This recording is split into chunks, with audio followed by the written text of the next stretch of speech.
तो चलिए आज बात करते हैं यश की आने वाली फिल्म की।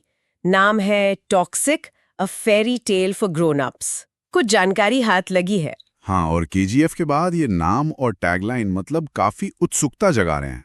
बिल्कुल, रॉकी भाई वाला वो अंदाज, उससे तो ये एकदम हटके लग रहा है ना।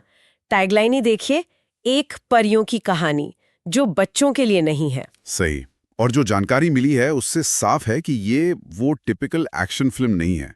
इसे डार्क फेरी टेल कहा जा रहा है। डार्क फेरी टेल मतलब परियों की कहानी वाला फॉर्मेट तो है, लेकिन उसमें समझें प्यार के स्याह पहलू, उसके टॉक्सिक साइड्स को एक्सप्लोर किया गया है। जैसे कहानी में जहर घुल गया हो। अच्छा, हाँ, ये किरदारों के डिस्क्रिप्शन में भी दिख रहा है।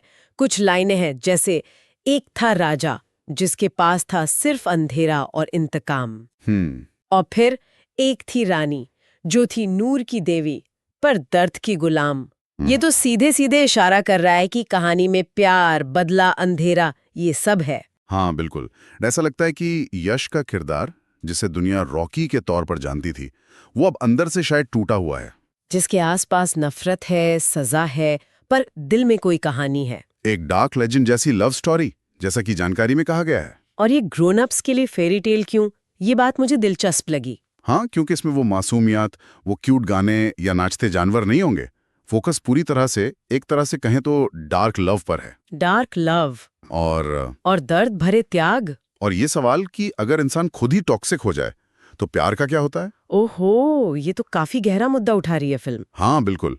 आजकल के रिश्तों की कॉम्प्लेक्सिटी को शायद छूने की कोशिश है। और एक्शन, केजीएफ वाला एक्शन तो नहीं होगा फिर? एक्शन होगा, पर बताया गया है कि वो इमोशन से भरा होगा। मतलब स्लो मोशन एक्शन, जख्मों के साथ, पर फील फेरी टेल वाली। एक एंटी हीरो जैसा हीरो। एंटी हीरो मतलब विलन? नहीं, विलन नहीं। एंटी हीरो मतलब शायद वो जिसके इरादे शायद ठीक हों, पर तरीके अलग हों। ग्रे शेड वाला किरदार। अच्छा, एक डायलॉग का जिक्र भी है, मैं विलन नहीं हूं, बस अपनी कहानी का हीरो कभी बन ही नहीं पाया। हाँ, ये लाइन किरदार की कश्मकश दिखाती है ना। बिल्कुल।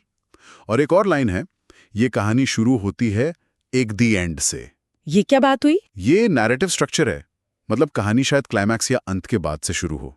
काफी नॉन लीनियर तरीका है कहने का। इंटरेस्टिंग। जहां तक कास्टिंग की अटकलों का सवाल है, जैसे ऐश्वर्या लक्ष्मी, दीपिका पादुकोण, या विलन के लिए विजय सेतुपति, नवाजुद्दीन सिद्दीकी। हाँ, मैंने भी पढ़ा। और अमिताभ बच्चन की आवाज नरेटर के तौर पर? वो सब जानकारी के हिसाब से अभी सिर्फ अटकलें हैं, एक कल्पना।